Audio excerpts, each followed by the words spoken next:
Hey everyone, welcome back to another video. Today we'll be dealing with chapter 17 commencement of proceedings before magistrates. ठीक है, 227 से हमारा section है 231 तक, I think 233 तक है अपना. ठीक है, so let's start with it. Issue of process. देखो अभी तक we did complaint to the magistrate. ठीक है, अब मैजिस्ट्रेट को कंप्लेंट क्यों की जा रही है? बिकॉज कोई ऑफेंस हुआ है और जो विक्टिम है उस ऑफेंस का या जो डिसएडवांटेज्ड पार्टी है, वो जो सफरिंग, जिसने loss, the person who is in loss उस ऑफेंस की वजह से, वो कंप्लेंट लिखता है मैजिस्ट्रेट को. ठीक है, कंप्लेंट लिखी क्यों जा रही है? ताकि जो उसका केस है वो मैजिस्ट्रेट जो है प्रोसीडिंग्स आगे बढ़ा सके उसका केस लेके. ठीक है, उस केस का कॉग्निजेंस लेके. तो कोर्ट में, let me tell you this and let me explain it to you. Court में कोई भी केस दो तरीके से चालू हो सकता है. ठीक है, अभी हम लोग BNS में जितना पढ़ रहे हैं वो दो ही तरीका है. पहला FIR या पुलिस रिपोर्ट के थ्रू. ठीक है, जिसमें पुलिस इन्वेस्टिगेशन करती है और उस इन्वेस्टिगेशन के बेसिस पे पुलिस उस इन्वेस्टिगेशन का जितना भी बेसिकली कंक्लूजन होता है वो देती है मैजिस्ट्रेट को स्टार्टिंग में. ठीक है, क्या फिर दूसरे तरीके से जो केस चालू हो सकते हैं वो होते हैं कंप्लेंट्स टू मैजिस्ट्रेट्स. ठीक है, अब मैजिस्ट्रेट्स मतलब कि CJM chief judicial magistrate, CJSC CJMFC chief judicial magistrate second class, या CJMFC that is chief judicial magistrate first class. ठीक है, ये होते हैं मैजिस्ट्रेट्स अपने. ठीक है, फिर उसके बाद इनके ऊपर जो सेशंस में बैठते हैं, सेशंस कोर्ट में, वो जजेस हैं. ठीक है, दे आर जजेस. सुप्रीम कोर्ट, हाई कोर्ट में भी जजेस बैठते हैं. ठीक है, तो कंप्लेंट्स टू मैजिस्ट्रेट्स का मतलब है जब आप इन तीन कैटेगरी में, मोस्टली CJM को ज़्यादा कंप्लेंट्स जाती हैं बिकॉज CJM का जो पनिशमेंट देने का एम्बिट है वो थोड़ा ज़्यादा होता है सेकेंड क्लास और फर्स्ट क्लास मैजिस्ट्रेट से. ठीक है, तो जब इन मैजिस्ट्रेट्स को कंप्लेंट जाती है, ठीक है, तो ये मैजिस्ट्रेट्स उस कंप्लेंट को देखते हैं. ठीक है, उस कंप्लेंट की इंक्वायरी बिठाते हैं. पुलिस हमेशा इन्वेस्टिगेशन करती है. Magistrates on the other hand they conduct inquiry और उस इंक्वायरी के बेसिस पे फिर ट्रायल चालू होता है. ठीक है, उस इंक्वायरी के बेसिस पे अगर मैजिस्ट्रेट्स को लगता है कि जो एक केस है उसका कॉग्निजेंस जो है हम लोग ले सकते हैं, चीफ जुडिशियल मैजिस्ट्रेट, या फिर बेसिकली वो केस इतना ज़्यादा सीवियर नहीं है कि वो सेशंस कोर्ट में जाना चाहिए. ठीक है, तो फिर CJM जो है ट्रायल चालू कर सकता है. अगर CJM और ये जितने भी मैजिस्ट्रेट्स हैं दे गेट कन्विंस्ड कि जो केस है ये थोड़ा ग्रीवियस नेचर का है and it is exclusively triable by sessions court, exclusively triable वाले कैटेगरी के अंदर आता है, तो वो क्या करेंगे, सिंपली ये जो केस को जो उनके पास कंप्लेंट के थ्रू आया है, जब केस उनके पास कंप्लेंट के थ्रू आया है वो सिंपली उस केस को भेज देंगे अपना सेशंस कोर्ट या कोई भी हायर कोर्ट. सेशंस कोर्ट तक तो भेज ही सकते हैं बिकॉज वो इमीडिएट हायर अथॉरिटी का कोर्ट है. ठीक है, CJM से.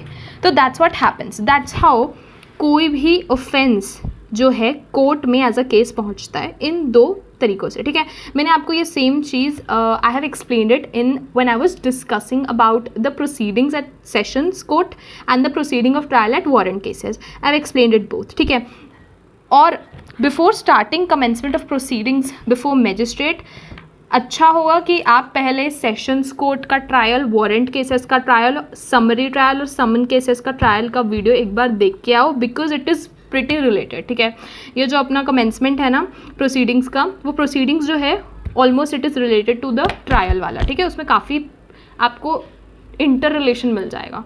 तो अगर नहीं देखा है वीडियो तो एक बार जाके देख लो, it will be very helpful.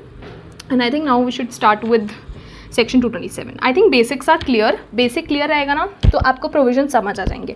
नहीं आएगा समझ कुछ भी, so I will explain it then and there. ठीक है, सेक्शन 227 बोलता है इशू ऑफ प्रोसेस, मतलब कि एक बार कंप्लेंट आ जाए उसके बाद मैजिस्ट्रेट क्या क्या प्रोसेस इशू करता है. ठीक है, if in the opinion of a magistrate taking cognizance of an offence there is sufficient ground for proceeding and the case appears to be, if in the opinion of a magistrate. ठीक है, magistrate को लगता है कि वो उस case का cognizance ले सकता है. कॉग्निजेंस ले सकता है मतलब कि जुडिशियल नोटिस, मतलब उस केस की कार्यवाही, उस केस की प्रोसीडिंग चालू करने का उसके पास कॉम्पिटेंसी है. ठीक है, कि मतलब उसको सेशंस कोड भेजने की जरूरत नहीं है and he can take the cognizance, तब वो क्या करेगा, the first thing he will do is, A में दिया हुआ है, in a summons case he shall issue summons to the accused for his attendance. अब समन केसेस क्या होता है, summons cases are those cases जिसमें कि पनिशमेंट होती है 2 साल से कम, ठीक है। ये मैंने आपको ट्रायल ऑफ समन केसेस में भी बताया है। अगर एक बार नहीं देखिए तो ट्रायल ऑफ समन केसेस की वीडियो जाके देख लेना, मैं डिस्क्रिप्शन में डाल दूंगी। तो ट्रायल ऑफ समन केसेस में अक्यूज्ड को कोर्ट में समन करने के लिए समन्स भेजे जाते हैं, ठीक है। और जो पनिशमेंट होती है उसकी 2 साल से कम होती है वो उन केसेस की, है ना। तो समन भेजना इज एप्रोप्रिएट, ठीक है। अगर 2 साल से कम है तो आप सीधा वारंट ऑफ अरेस्ट नहीं भेज सकते, ठीक है। वारंट ऑफ अरेस्ट भेजोगे आप वारंट केसेस में, जो यहाँ बी में दिया हुआ है। In a warrant case he may issue a warrant of arrest if he thinks fit a summons for causing the accused to be brought before the court at a certain time before such magistrate some other magistrate having jurisdiction, simply, ठीक है। Warrant case में या तो warrant issue करो, you can issue a warrant, आपके पास authority है एक वारंट इशू करने की, बट अगर आपको लगता है कि समन से भी काम बन जाएगा तो आप समन भी इशू कर सकते हो इन अ वारंट केस, ठीक है। अथॉरिटी आपके पास वारंट इशू करने की भी है और आपके पास समन्स भी इशू कर सकते हो आप for bringing the accused before the court at a certain time, ठीक है। वारंट और इशूज हमेशा उनका मेन पर्पस होता है अक्यूज्ड या विटनेस को, मोस्टली अक्यूज्ड को, बट विटनेसेस को भी कई बार कोर्ट के सामने अपीयर होने के लिए मजबूर कर देना, ठीक है। समन बेसिकली उनका नोटिस होता है कि आपको इस टाइम पे कोर्ट के सामने आता है। वारंट हो जाती है मजबूरी, बिकॉज वारंट में फिर क्या पुलिस आपको दबोच के लेके आती है, तुमको आना है नहीं आना है फर्क नहीं पड़ता, देन आपकी विल कंसिडर नहीं की जाती, ठीक है। तभी के तभी पुलिस आपको कस्टडी में लेके आपको सीधा लेके आएगी। तो सबसे पहले क्या करेगा, या तो वो समन इशू करेगा तो वारंट केस में वारंट इशू करेगा, ठीक है। सबसेक्शन 2 बोल रहा है नो समन और warrant shall be issued against the accused under subsection 1 until a list of prosecution witness have been filed.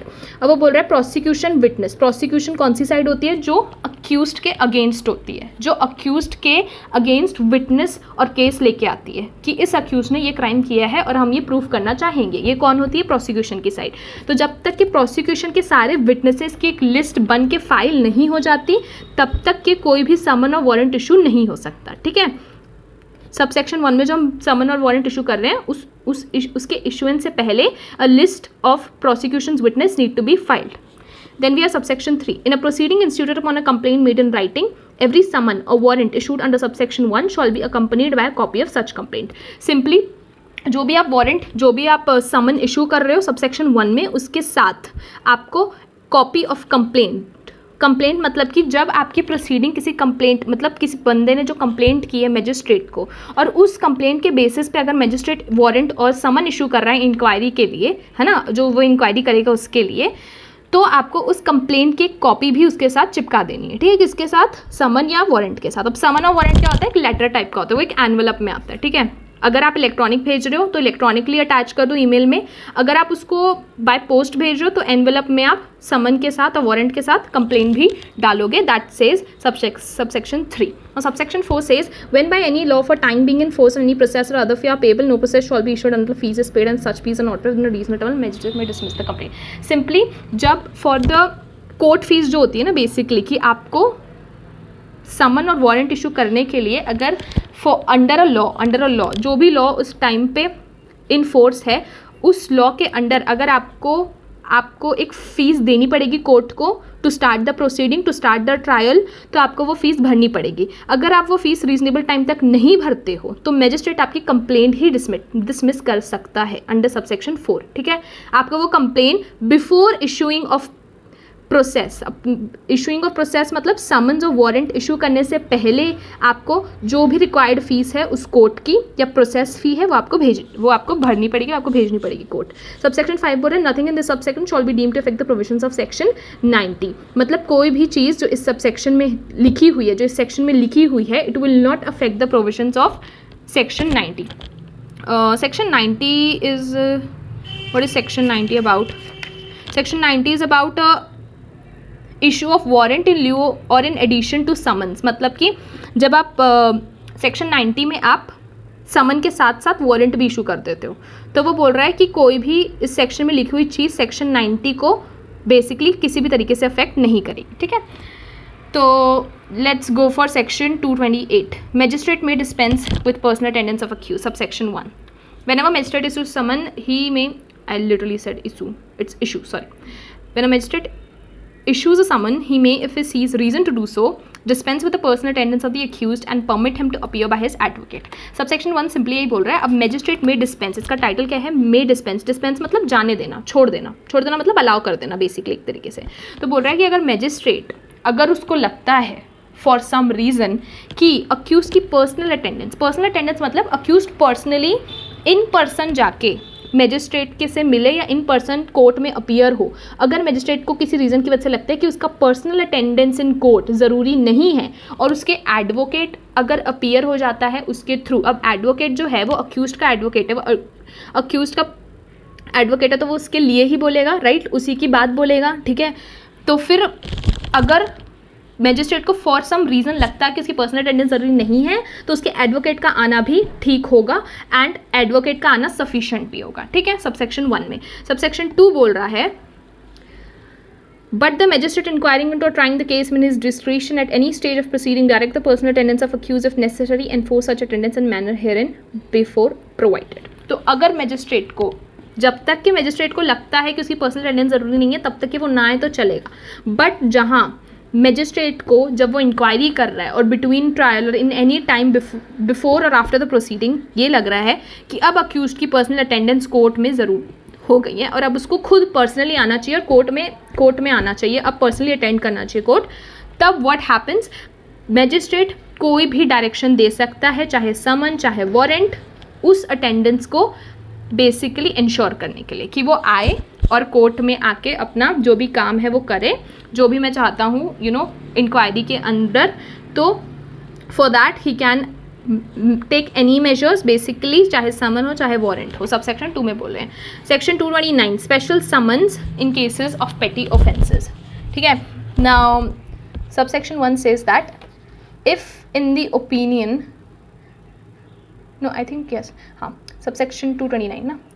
तो subsection 1 says that if in the opinion of a magistrate taking cognizance of a petty offence, the case may be summarily disposed of under section 283 or 284, magistrate shall accept where he is for reasons to be recorded in writing for a contrary opinion, issue summon to the accused requiring him either to appear in person by an advocate before the magistrate on a specified date, or if he desires to plead guilty to the charge without appearing before the magistrate, to transmit before the specified date by post or by messenger the said plea in writing, amount of fine specified in summon, or if he desires to appear by an advocate then plead guilty to the charge through such advocate to authorize in writing.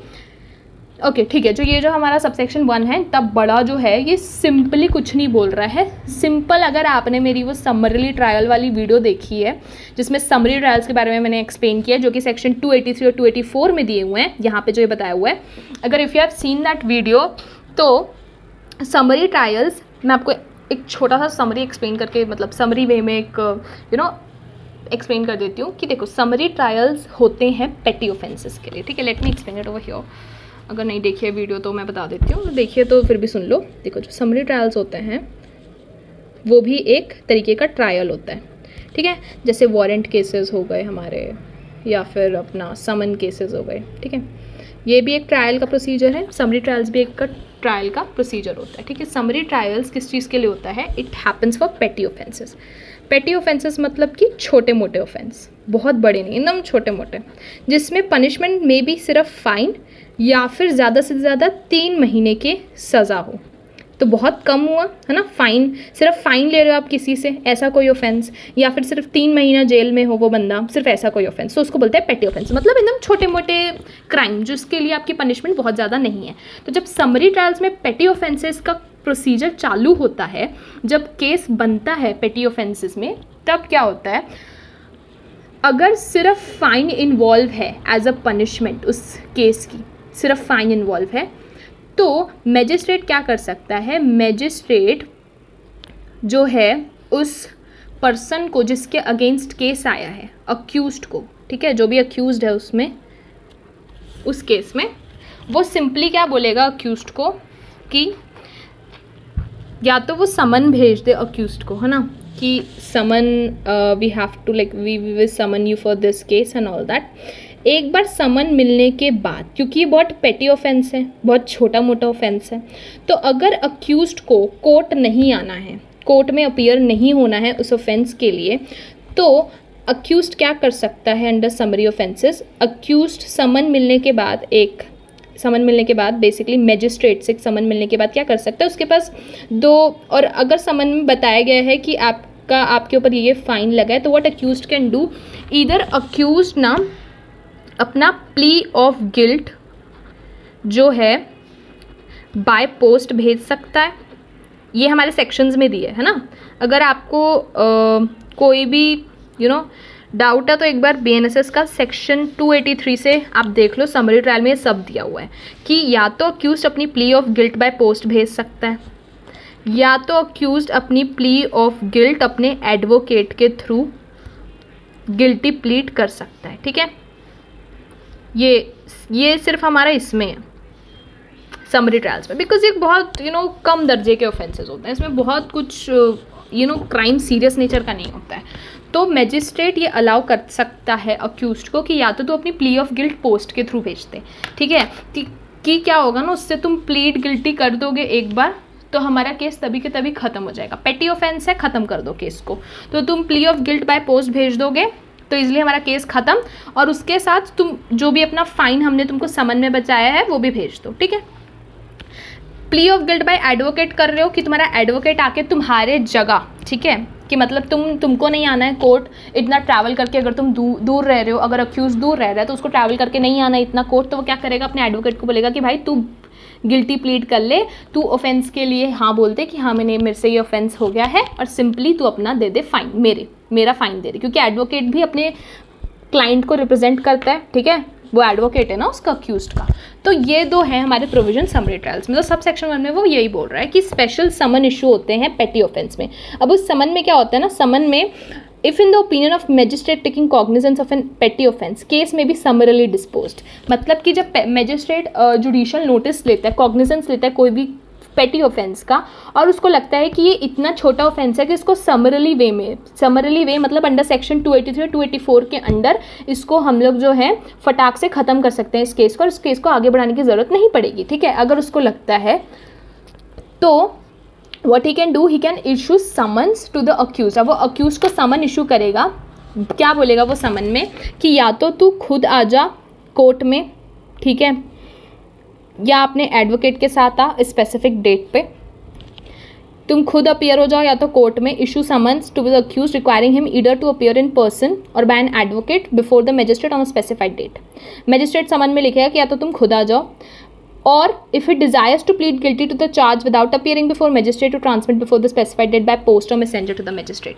या तो वो बोलेगा कि अगर तुमको guilty plead करना है बिना कोर्ट आए तो सिंपली बाय पोस्ट जो है तुम अपनी प्ली ऑफ गिल्ट भेज दो टू द मैजिस्ट्रेट। ठीक है, मैंने बताया था ना, वो दो चांसेस देता है, मतलब दो तरीके से यू कैन बेसिकली उस केस को रफा दफा कर सकते हो। रफा दफा तो नहीं होता है, बहुत फॉर्मल होता है ये, बिकॉज ये प्रोविजंस में दिया हुआ है कि आप ये कर सकते हो। तो यही बोल रहा है वो, या तो आप अपने पोस्ट से भेज दो। अब ये इसमें बोल रहा है कि if it desires to plead guilty without appearing before the magistrate, बिना कोर्ट आए अगर उसको गिल्टी प्लीड करना है तो वो पोस्ट या मैसेंजर से अपनी प्ली ऑफ गिल्ट भेज दें। The set plea in writing an amount of fine specified in the summon, और इसे ठीक है प्ली ऑफ गिल्ट के साथ अपना फाइन भी भेज दे, तो उसका जो केस है वो तभी के तभी बंद हो जाएगा, बिकॉज ऑफ फाइन भेज देगा अक्यूज्ड। ठीक है, फिर उसके बाद और के बाद if he desires to appear by advocate and to plead guilty to the charge through such advocate authorize in writing the advocate to plead guilty to the charge on this behalf and to pay the fine through such advocate. अब third option क्या magistrate देगा उसको समन में कि अगर तू खुद नहीं आना चाहता तो बेसिकली अपने एडवोकेट के थ्रू, जिसको तूने ऑथराइज किया है, ठीक है, ऑथराइज किया है, जिसके पास वो पावर है एडवोकेट के पास तेरे ऑथराइजेशन के बाद, तू उसके थ्रू गिल्टी प्लीड कर दे। तो अपने एडवोकेट को बोल दे कि तू मेरी जगह गिल्टी प्लीड कर दे और जो भी फाइन है वो तू भर दे। ठीक है, अगर उसको खुद अपीयर नहीं होना है तो ये तीनों कंडीशंस आपको समरली ट्रायल्स में मिल जाएंगी। ठीक है, तो ये उसी के बारे में बताया गया। इतना बड़ा जो पैराग्राफ है ना, इट इज़ दैट ओनली, कुछ डिफिकल्ट नहीं है, कुछ उसमें वो नहीं है, खिचड़ी वाली बात नहीं है, बहुत सिंपल है। तो एक बार देख लेना, समरी ट्रायल्स के साथ उसको पढ़ोगे तो बिल्कुल ईजी है, कुछ डिफिकल्ट नहीं है, सिर्फ प्रोविजन है समरी ट्रायल्स का जो इसमें दिया हुआ है लेंदी में। ठीक है, प्रोविजन क्या बोल रहा है, provided that amount of fine specified in such summon shall not exceed 5000 rupees. ठीक है, ऑब्वियसली पेटी ऑफेंसेज हैं तो फाइन लगेगा, बट फाइन जो है आपका 5000 से ज़्यादा नहीं होना चाहिए उस समन में जो आप फाइन भेज रहे हो उसको। ठीक है, Subsection 2, for purpose of this section, petty offence mean any offence punishable only with fine not exceeding 5,000 rupees, but does not include any offence so punishable under Motor Vehicles Act or under any law which provides for convicting the accused person in his absence on plea of guilt. ठीक है, तो मतलब कि subsection 2 बताया कि पेटी offences कौन कौन से होते हैं. पेटी ऑफेंसेस एन ऑफेंस जिसमें सिर्फ फाइन पनिशेबल होता है, एज अ पनिशमेंट होता है, वो फाइन 5,000 से ज़्यादा नहीं होता है. बट ये ऑफेंस मोटर व्हीकल्स एक्ट में हुआ कोई भी ऑफेंस के अंडर नहीं आता. ठीक है, मोटर व्हीकल्स में कोई भी अगर ऑफेंस हुआ है तो वो उसके अंडर नहीं आता है. Then we have subsection 3, state government by notification specially empower any magistrate to exercise powers conferred by subsection 1 in relation to any offence which is compoundable under section 359, any offence punishable with imprisonment for term not exceeding 3 months with fine, or with both magistrate is of opinion that having regard to the facts and circumstances of the case, imposition of fine would only meet the ends of justice. अब subsection 3 में बोल रहा है कि जो subsection 1 में powers हैं magistrate की, वो कौन दे सकता है उसको? State government. State government notification के थ्रू एम्पावर कर सकती है मैजिस्ट्रेट को कि तुम अपनी पावर जो सबसेक्शन 1 में है समन्स इशू करने की, ठीक है, वो आप किस किस केस में कर सकते हो. यहाँ पे 3 केसेस दिए हुए हैं. पहला है अपना कंपाउंडेबल. कंपाउंडेबल केसेस वो होते हैं जिनमें पनिशमेंट की जगह फाइन दे के केसेस को बंद कर दिया जाता है. और केसेस बेसिकली जो डिसएडवांटेज्ड पार्टी है उसको फाइन दे के केसेस को क्लोज कर दिया जाता है. ठीक है, तो कंपाउंडेबल ऑफेंसेस वो होते हैं जिसमें fine you can just give instead of the punishment. तो कंपाउंडेबल केसेस वो होते हैं. कंपाउंडेबल केसेस आते हैं. फिर उसके बाद नेक्स्ट दिया है any offence punishable with imprisonment not exceeding 3 months. वही मैंने आपको बताया था कि 3 महीने से ज़्यादा कोई भी पनिशमेंट हो तो वो भी समरली वे में ट्राई कर सकते हैं, नॉट मोर देन 3 months, या फिर फाइन वाली पनिशमेंट्स. ठीक है, तो ये भी आ जाते हैं अपने समरी ट्रायल्स के केस में. ये कौन बताएगा हमको? स्टेट गवर्नमेंट बताने वाली है. ठीक है, और विथ फाइन और both way magistrate is of opinion having regard to fact circumstances. और अगर सर्कमस्टांसेस ऑफ द केस देख के मैजिस्ट्रेट को लगे कि फाइन से जस्टिस जो है डिसएडवांटेज्ड पार्टी को वो मिल जाएगा, तो इन 3 केसेस में जो है मैजिस्ट्रेट अपना power which is given to him in subsection 1 exercise कर सकता है इन 3 केसेस में. Compoundable cases in which the punishment is not more than 3 months plus fine, and circumstances of the case जहाँ पे लगता है मैजिस्ट्रेट को कि फाइन दे के केस में जस्टिस डिसएडवांटेज पार्टी को मिल जाएगा. ठीक है, now we have section 230 that means supply to the accused copy of police report and other documents. ठीक है, so we'll deal with section 30 in another video. ठीक है, I'm sure you're very well versed and you have understand what I have taught till now. Thank you for watching the video.